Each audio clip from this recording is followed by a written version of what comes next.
He wakes up from a nap. Who's in his face? His daddy. What?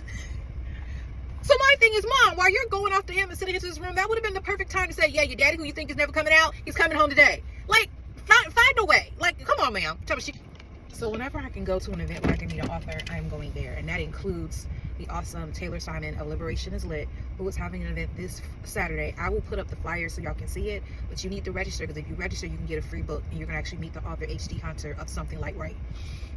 Y'all, I'm just in the first chapter, and just, what is going on? So I'm already feeling some type of way, because you obviously see a single mom and a child at war. And it's so important as the parent, as obviously what should be the most mature person, you should know how to conduct your environment, control the atmosphere, so you can understand where your child is coming from and feel their pain. Because obviously y'all are both hurting, and y'all are hurting each other in the process. So you have Zay, who gets confronted by the bully, who has been messing with his friend, and he told him, chill out. And the bully confronts Zay, and Zay ends up beating the crap out of him, to the point they have to rush him out in the ambulance. So Zay already has a feeling he's going to be going to alternative school. He doesn't want to go. I've never gotten in trouble. I've never been suspended. Like, this is not even me. I just went overboard. Aggression, angry, stuff he's had bottled up, obviously. So Mom, of course, feels some type of way about it. And then the day after his suspension, Mom says, do you want to call your dad? He goes off. Why do I want to call him? He's going to be in prison forever. Why are you waiting on him? What is wrong with us? It's like, our life can't be the best at it. Our life is horrible. She goes off, sends him off to his room. Tell me she couldn't find, I didn't know how to tell him.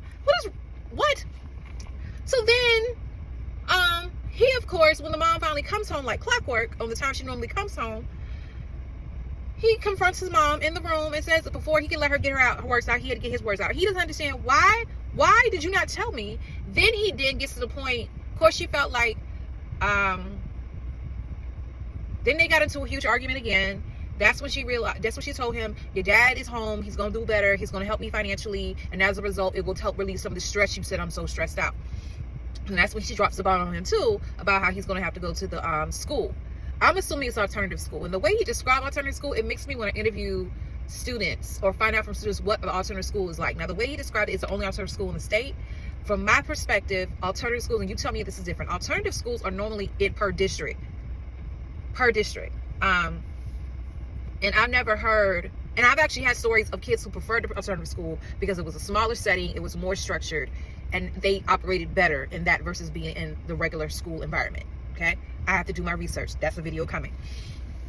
He doesn't want to go there because this alternative school, he said they don't have no windows, they're always getting in fights. If it looks like a jail, what do you think?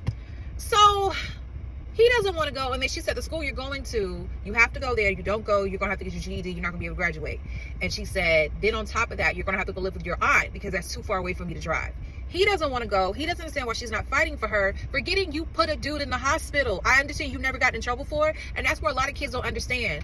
Especially when it comes to black kids. You don't always get the grace you deserve. Everyone deserves mercy and grace, but not everybody gets it.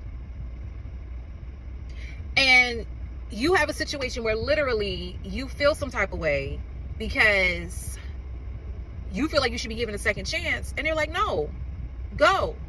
So he feels like mom is not fighting for him because she wants dad. He's choosing dad over me. You've always chose dad over me because you always are angry with me. You always tell me how I'm no good. You always talk junk about him, but the minute he comes back, you're ousting me out and you're keeping him. And that's not what's happening. It's just it's a coincidence. That's where my heart hurts for him. Even though this is a fictional character, I know there's some kids that go through this.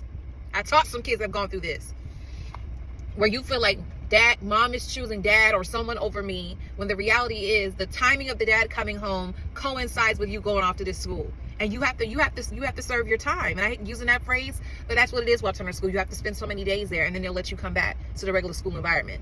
So they mention this borderline a love story. So I have a feeling he's gonna meet somebody while he's at this alternative school, or at the school.